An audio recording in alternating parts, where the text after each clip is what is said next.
C'est l'heure du journal. Bonsoir et merci de continuer de vous informer via Comenius sur la RTVC. Elle s'est achevée haut en couleur par un concert évangélique, l'édition de la ZEMA 2025, avec bien sûr des cultures musicales variées, alors que le pasteur Théodore Ndossé, présent à l'événement, ne manque pas de rappeler les objectifs de l'Académie. En Guinée équatoriale, le pasteur Calvin Eko Ela prend part à la Convention nationale au fin de ramener les frères au travail d'équipe indispensable à l'atteinte du but. Alors que le pasteur Antoine Kala rappelle dans ce journal ce qu'est une base auxiliaire de notre œuvre, comme vous le verrez tout de suite dans cette édition.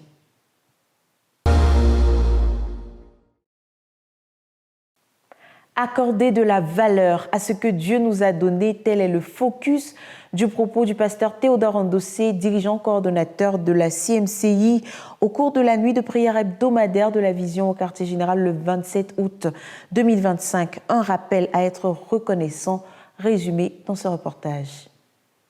Cette nuit de prière de la Vision du 27 août 2025, le frère Théodore fait remarquer à partir de Luc 17, versets 11 à 19, que seul un des 10 lépreux qui avait été guéri est revenu exprimer sa gratitude au Seigneur. Il y en a pour qui rien n'est jamais suffisant, ils ne sont jamais contents de ce qu'ils ont, ils envient ce que les autres ont, mais ne sont jamais satisfaits. Ils ont des ambitions qui n'en finissent pas, d'où les comparaisons, l'envie et la convoitise qui les rongent. Ils ne s'arrêtent jamais pour reconnaître que Dieu les a bénis. Il n'y a que peu de louanges et d'adoration élevées à Dieu parce que l'on est devenu insatiable, déplore l'orateur. À quel niveau est-ce que ça va suffire? À quel niveau est-ce que tu vas te sentir béni?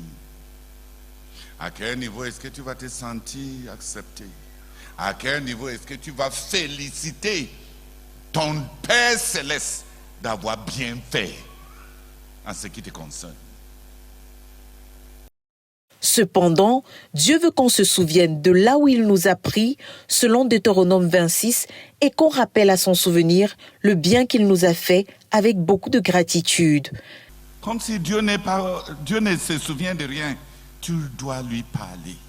Et dis-lui, Seigneur, les offrandes que je t'apporte là, les prémices là, oh Seigneur, sache que malgré les pressions que j'ai eues après la récolte, je n'ai rien soustrait avant de t'apporter ta part.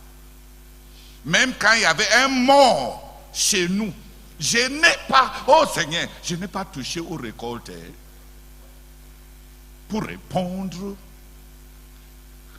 aux besoins d'enterrement de ma mort. Seigneur, tu vois bien, non? J'ai apporté ça. Je n'ai pas laissé que les pressions m'obligent à toucher. Je t'ai apporté ça intact, Seigneur. Malheureusement, ceux qui au départ étaient venus servir Dieu ont fini par embaucher Dieu pour qu'il les fasse passer de bénédiction en bénédiction. Mais il est question de valoriser ce qu'on a déjà, conclut-il.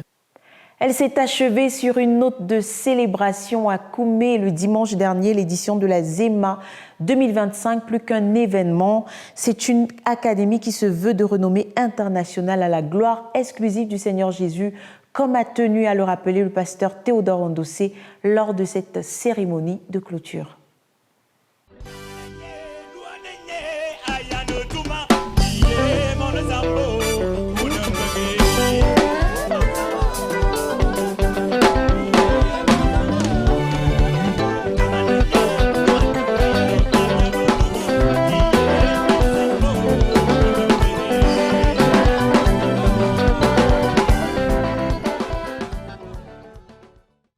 C'est au lendemain de l'UMPJ des ministres de louanges que s'est tenue l'édition de la ZEMA 2025 à Koumé, au quartier général de la CMCI, du 25 au 31 août. C'est la ZEMA du Jubilé, comme elle a été baptisée en raison de ses activités centrées sur la préparation à la célébration de 50 ans d'existence du ministère en décembre prochain. Au programme quotidien, cultes matinaux, ateliers, chants et compositions, piano, guitare et instruments à vent qui se sont déroulés en même temps que les sessions d'orchestration, d'arrangement et de création musicale, de même que les enregistrements studio. Les soirées sont quant à elles meublées des séances de répétition. Aujourd'hui 31 est jour de cérémonie de clôture de l'événement, marqué par un concert évangélique haut en couleur, alors qu'il convient de noter que la veille, les académiciens ont fait le tour de la ville de Berthois pour attirer en grande pompe des multitudes à cette soirée mémorable. La chorale, joliment vêtue, exécute l'un après l'autre des chants inspirés de diverses cultures locales, orientales et occidentales, non sans emporter la foule dans cette effusion de célébration à la gloire de l'Éternel et d'adoration autour du trône, simulée dans une comédie musicale qui reflète le modèle biblique rappelé lors de l'enseignement du leader à l'UMPJ. Quand il prend la parole, le frère Théodore ramène l'académie au centre de sa raison d'être, selon les instructions du Seigneur lors de sa mise en place il y a quelques années. Bien au-delà d'un événement annuel, c'est une institution qui se veut de renommée mondiale à la lumière de 9 points qu'il prend la peine de rappeler clairement. Car il faut de la personnalité, du caractère, pour s'en tenir à ce qu'on avait vu au départ et pour mener une œuvre à bien en restant au centre de la volonté de Dieu. Nous devons donner à Dieu A music academy une académie de musique. with a world-class music academy. Une académie de musique de classe mondiale. À mesure que les choses deviennent claires et que tu fais du progrès dans ton ministère, dans ton mariage ou autre domaine, que vois-tu? Telle est la question qui avait été posée à Jérémie, illustre-t-il, avant d'inviter le staff de la ZEMA à revenir à la vision de départ. 8e édition du programme Espoir d'une vie meilleure qui s'est tenue à Koumé ce 29 septembre 2025. Au nombre des 450 personnes présentes, ce sont 156 bénéficiaires qui repartent le cœur joyeux, comme nous le raconte tout de suite Miranda Zibi.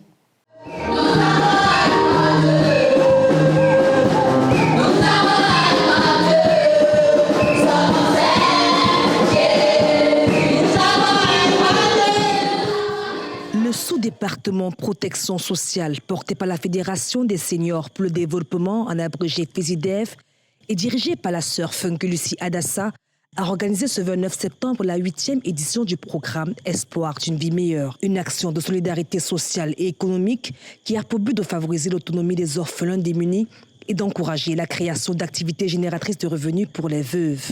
Placé sous la coordination du frère Gérard Médogo, l'événement a accueilli près de 450 participants représentant 5 localités et même 2 autres dénominations religieuses y ont également pris part. Un programme riche et varié qui comprenait des présentations et prestations des différentes localités, un concours de danse, récitation de passages bibliques, prédication de l'évangile par la sœur Comfort Tomato, laquelle a exhorté les participants à se mettre en règle avec Dieu. Et enfin, la remise de fournitures scolaires, notamment des cartables, des cahiers, des stylos aux enfants. Au terme de cette 8e édition, 156 personnes ont bénéficié d'un soutien et 20 nouvelles femmes ont intégré l'équipe de coordination. Un sentiment de joie, de reconnaissance et de satisfaction se lisait sur le visage des participants et tout particulièrement sur celui des nouveaux bénéficiaires de cette initiative. J'ai reçu un sac de cahiers et ça va beaucoup m'aider. C'est vraiment content, la 8e édition s'est bien passée, Dieu a fait grâce année après année. Donc, à cette 8e édition, nous avons innové par rapport à d'autres éditions. Nous sommes allés dans les localités. On a des personnes, des femmes engagées qui ont compris que c'est leur chose, c'est pour leurs enfants, c'est en collaboration avec nous. Que toute la gloire revienne au Seigneur. En Guinée équatoriale, à Malabo, visite du pasteur Calvin Eko-Ela du Gabon à l'occasion de la Convention nationale qui a rassemblé son auditoire sous le thème « La puissance de l'association » ou encore l'importance de travailler en équipe pour l'atteinte du but. Claude Ngounou était là. À l'occasion de sa première convention nationale, la communauté missionnaire chrétienne internationale en Guinée équatoriale a organisé un rassemblement du 29 au 31 août à l'église de Fiston. Les fidèles ont réservé un accueil chaleureux au pasteur Calvin Eko-Ela, dirigeant de l'œuvre dans la zone CEMAC spirituelle, à l'aéroport international de Malabo. Présenté par le missionnaire Fernando Wilson, le pasteur Calvin expose la mission que le leader mondial, le frère Théodore Andossé, lui a confiée. réunir tous les enfants du frère Zacharias Tanefomo.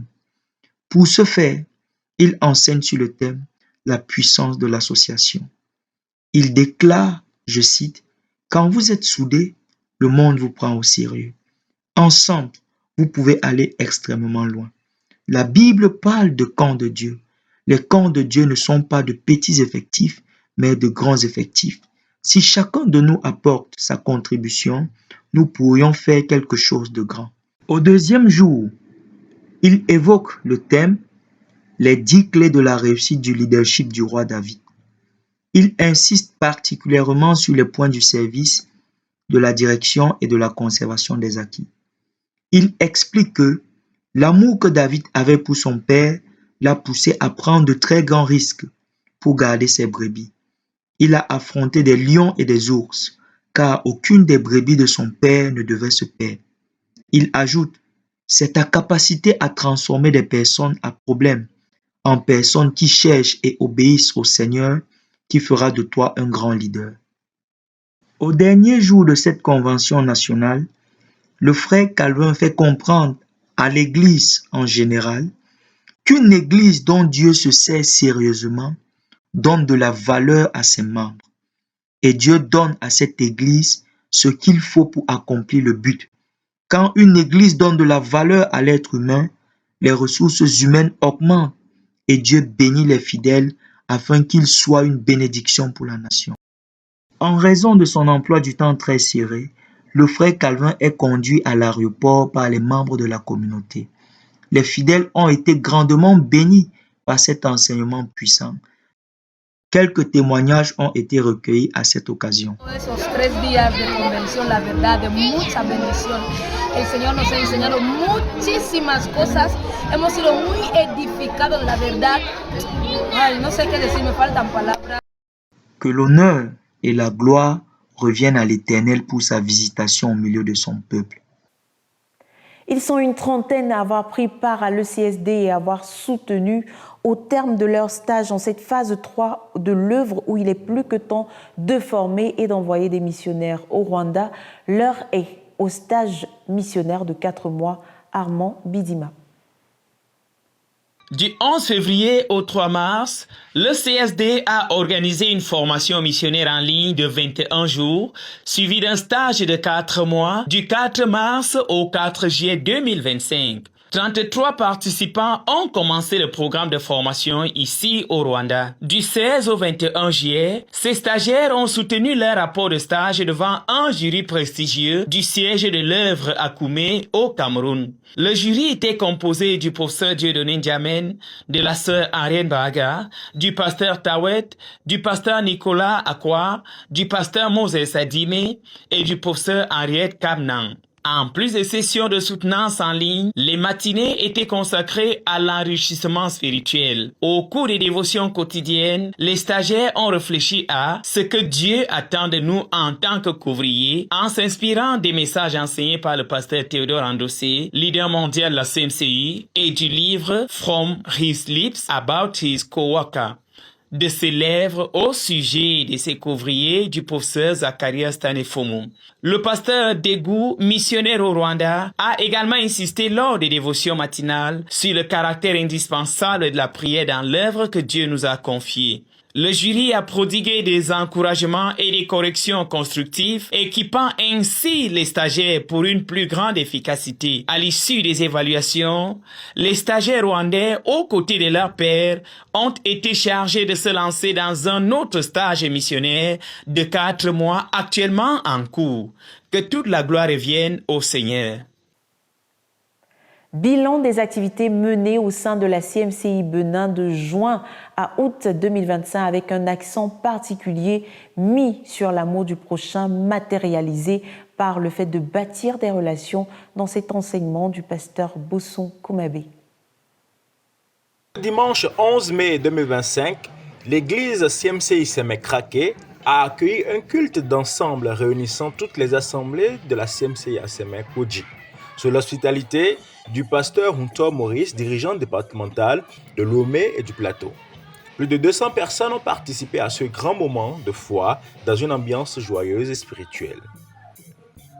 Le temps de louange animé par la chorale de l'Assemblée Sémécraké a été particulièrement intense. L'arrivée du pasteur national Koumambé Bossou a été marquée par un accueil chaleureux et des chants supplémentaires demandés par le pasteur lui-même.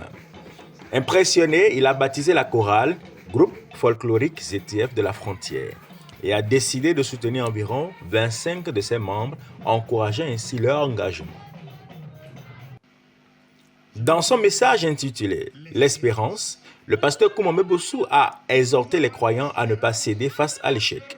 Il a présenté les 4 D de l'échec, le doute, le découragement, le désespoir et la déception, appuyant son message sur plusieurs passages bibliques.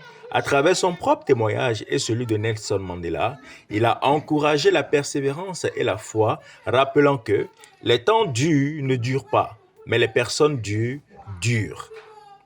Un moment émouvant a été la présentation au Seigneur de l'enfant du pasteur Gbagbe Mathias, ainsi que d'un autre enfant de l'Église. Les témoignages de la mère ont fortifié la foi des saints rassemblés en ce lieu. Ce culte, marqué par la présence massive et la faveur des fidèles, a renforcé l'unité des assemblées et renouvelé l'espérance au sein du peuple de Dieu. La clôture a été assurée par le pasteur Hunter Maurice, qui a invité à la fraternité et à la persévérance, concluant ainsi ce moment de communion dans la joie et dans la paix. Qu'est-ce qu'une base auxiliaire? C'est ce que tente de définir le pasteur Antoine Kala de la province spirituelle de Douala dans cette interview inspirée de l'atelier 7 du sommet d'Abidjan 2024. La suite en images. L'atelier numéro 7 sur lequel nous avons travaillé pendant le sommet d'Abidjan portait sur les bases auxiliaires dans notre œuvre pendant cette phase 3. Il est critique pour nous, au niveau où nous nous trouvons, d'avoir des bases auxiliaires qui vont travailler conjointement avec notre quartier général pour assurer la coordination, la supervision de notre œuvre tout entière. Donc, cet atelier était conduit par le pasteur Constant Yonke, qui, avec son équipe, ont réfléchi et travaillé à l'élaboration et la mise sur pied rapide de 40 bases auxiliaires pour assurer l'efficacité dans notre ministère à ce moment et qui seront dirigées par des fils du frère Zach qui sont totalement loyaux au leadership de notre pasteur, le frère Théodore Andossé. Donc les bases auxiliaires devront nous servir de base de relais pour le quartier général. Les bases auxiliaires sont des églises qui vont travailler avec le quartier général pour assurer que notre œuvre continue à être supervisée aussi loin que s'étend notre évangélisation, nos conquêtes, autant que les directives sont données à partir du quartier général à Koumé. Donc, ce sont des bases de relais pour s'assurer que notre message, notre but est poursuivi dans les différentes parties à travers le monde. Chers téléspectateurs, c'est la fin de ce journal. Merci de nous avoir suivis de bout en bout. Surtout, restez connectés à la Radio Television Voice of the Cross. C'est la chaîne de la Bible. Que Dieu vous bénisse.